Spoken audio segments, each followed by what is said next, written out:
रात का समय था। लालगंज गांव में चारों तरफ शांति छाई थी।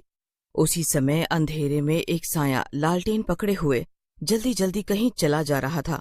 लेकिन जैसे ही वो गांव के किनारे पहुंचता है, उसे उसी समय पीछे से एक आदमी रोकता है और बोलता है, कौन हो तुम और कहाँ जा रहे हो? तुम्हें पता है ना इस गांव से रात में बाहर जाना मना है, फिर भी तुम जा रहे हो? उस आदमी की बात सुनकर साया पलटता है। वो साया कोई और नहीं बल्कि गांव में नया नया आया राजू बैंड वाला था। राजू बैंड वाला उस आदमी की बात सुनकर बोलता है, भाई साहब, आपने तो मेरी जान ही निकाल दी। भला ऐसे भी कोई रोकता है किसी को? मुझे रात में कहीं बैंड बजाने जाना है, मैं वहीं जा रहा हूँ। लेकिन उस आदमी पर राजू बैंड वाले की बात का कोई प्रभाव नहीं पड़ता और वो गुस्से में बोलता है, तुम कोई भी हो और कहीं भी जा रहे हो, इस गांव के नियमों के हिसाब से तुम रात में गांव से बाहर नहीं जा सकते, इसीलिए तुम्हें वापस जाना होगा। राजू अपने से लंबे और चौड़े आदमी को देखकर घबरा जाता है और वापस लौटने में ही समझदारी समझता है। अभी तो चलता हूँ, कल से दूसरे चोर रास्ते से निकल जाऊंगा। ये भीमसेन हर जगह थोड़ी खड़ा होगा। ऐसा कहकर राजू वहां से चला जाता है और अगली रात को दूसरे चोर रास्ते से निकल जाता है। ये गांव वाले भी कितने मूर्ख हैं, इनको कोई भी आसानी से मूर्ख बना सकता है। चोर रास्तों पर तो इनका ध्यान ही नहीं होता है। बेवकूफ कहीं के। और वो खली के जैसा दिखने वाला अपने आप को बहुत चालाक समझ रहा था। अगली सुबह गांव वाले उठते हैं और राजू के घर के बाहर उसकी पत्नी रमा को रोते हुए देखते हैं। उसी समय वहां सरपंच जी आ जाते हैं और बोलते हैं, अरे ये राजू बैंड वाले की घरवाली ऐसे रो क्यों रही है? क्या हुआ? कुछ नहीं सरपंच जी, इसका घरवाला राजू मेरे मना करने के बावजूद रात में इस गांव से बाहर निकला और मारा गया। ये तो बहुत ही बुरा हुआ भीमा, तुम्हें ध्यान रखना चाहिए था। तुम तो इस गांव के सबसे बलवान आदमी हो।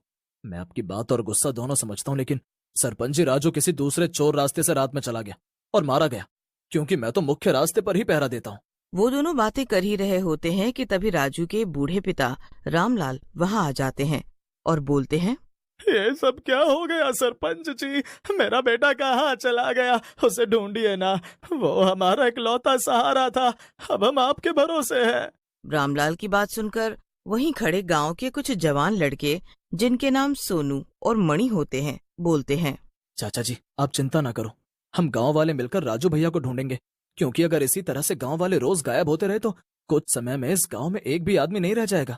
फिर सोनू और मणि वहां से चले जाते हैं। मणि सोनू से बोलता है, सोनू भाई, आप गांव वालों से बोल तो आए हो कि लोगों को ढूंढोगे, लेकिन आपको पता है कि वो लोग कहाँ हो सकते हैं जो गायब हुए हैं? तुम्हारी बात में तो दम है, लेकिन मुझे न जाने क्यों लगता है लोगों को खो जाना जंगल में बहने वाली नदी से जुड़ा हुआ है। हम दोनों को उसी नदी के पास चलकर देखना चाहिए। फिर दोनों उस नदी के पास जाकर खड़े हो जाते हैं। दोनों काफी देर तक वहीं खड़े रहते हैं। उसी समय रात हो जाती है। सोनू को भूख लग जाती है। वो मणि से बोलता है, अरे मणि, मुझे भूख लग रही है, मैं कुछ खाने को देख कर आता हूँ। अगर तुझे यहाँ डर लग रहा है तो तू भी मेरे साथ आ सकता है। क्या बात कर रहे हो आप सोनू भाई? भला मैं क्यों डरने लगा? आप जाओ और कुछ खाने को लेकर आओ, मैं यहाँ इस जगह पर नजर रखता हूँ। फिर सोनू वहां से चला जाता है और मणि वहीं नदी के किनारे खड़ा होकर उसका इंतजार करने लगता है। थोड़ी देर बाद ही नदी में हलचल होने लगती है। अरे बाप रे, ये नदी में इतनी हलचल क्यों हो रही है? कहीं इस नदी में मगरमच्छ तो नहीं है?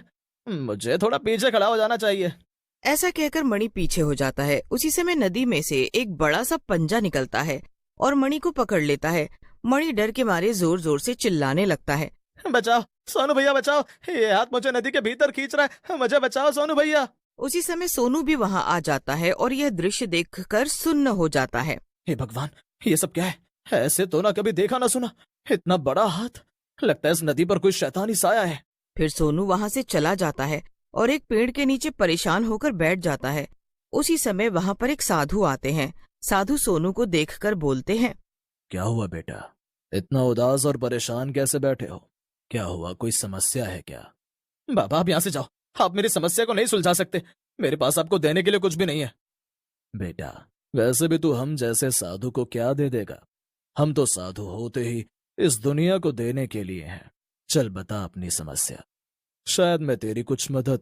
सोनू को साधु बाबा की बातों में सच्चाई दिखती है और वो उन्हें रात को हुई दुर्घटना के बारे में बताते हैं। बाबा, अगर मैं रात में खाना लाने नहीं गया होता तो मणि की मौत नहीं होती। इस नदी ने गांव वालों के साथ साथ मेरे दोस्त को भी निगल लिया और मैं कुछ नहीं कर पाया। मैं अब गांव किस मुंह से जाऊंगा? तू परेशान क्यों हो रहा है बेटा? जो भी हुआ उसमें तेरा कोई हाथ नहीं था बेटे। ये सब तो उस चुड़ैल का किया धरा है। क्या कहा बाबा? चुड़ैल? तो मैंने जो हाथ देखा, क्या वो चुड़ैल का था? मुझे कुछ समझ नहीं आ रहा है, जरा विस्तार से पूरी बात बताइए। तू सच्ची आत्मा है और छोटे बच्चे की तरह साफ दिल का है। तू ही उस चुड़ैल से मुकाबला कर सकता है और अपने गांव वालों और दोस्तों को बचा सकता है। बाबा की बात सुनकर सोनू हैरान हो जाता है और खुश होकर बोलता है, क्या कह रहे हैं बाबा जी आप? आपकी बातों से तो लगता है कि जैसे मेरे गांव वाले और मेरा प्यारा दोस्त मणि जिंदा है। क्या ये सच है? हाँ, ये सच है कि तुम्हारे दोस्त जिंदा हैं और खूनी चुड़ैल के चंगुल में हैं। लेकिन वो ज्यादा दिन जिंदा नहीं रहेंगे, क्योंकि आने वाली अमावस्या के दिन वो चुड़ैल उनको मार डालेगी। क्योंकि उसे लगता है कि अगर वो 100 इंसानों की बलि देगी तो वो अमर हो जाएगी। फिर तो बाबा मैं अभी जाता हूँ और उस चुड़ैल से अपने दोस्तों को छुड़ा कर लाता हूँ। मैंने इसीलिए तुम्हें प्यारा सा बच्चा बोला था बेटा, तुम उस चुड़ैल से अकेले नहीं लड़ सकते। तुम्हें अपने गांव वालों की मदद लेनी होगी। जाओ और अपने सरपंच को इस बारे में जाकर बताओ। फिर सोनू बाबा से आज्ञा लेकर गांव चला जाता है और सरपंच को बाबा के साथ हुई पूरी बात बताता है, जिसे सुनकर सरपंच बोलते हैं, अगर ये बात सही है तो पूरा गांव तुम्हारे साथ है। हम अपने गांव वालों को बचाने के लिए कुछ भी करेंगे। फिर सरपंच और सोनू गांव वालों के साथ मिलकर जंगल में चले जाते हैं। वहां उन्हें साधु बाबा ध्यान लगाए हुए दिखते हैं। सरपंच बाबा को पहचान जाते हैं और सोनू से बोलते हैं, अरे सोनू बेटा, ये तो बहुत बड़े संत हैं। ये तुम्हें कहाँ से मिल गए? इनके तो दर्शन से ही सारे पाप धुल जाते हैं। उसी समय साधु बाबा अपनी आंखें खोलते हैं और सोनू को पास बुलाते हुए एक त्रिशूल देते हैं और बोलते हैं, ये शिव भगवान का पवित्र त्रिशूल है। तुम इस त्रिशूल को चुड़ैल के माथे पर गाड़ देना। त्रिशूल लगते ही वो चुड़ैल मर जाएगी और गांव वाले उसके जादू से आजाद हो जाएंगे।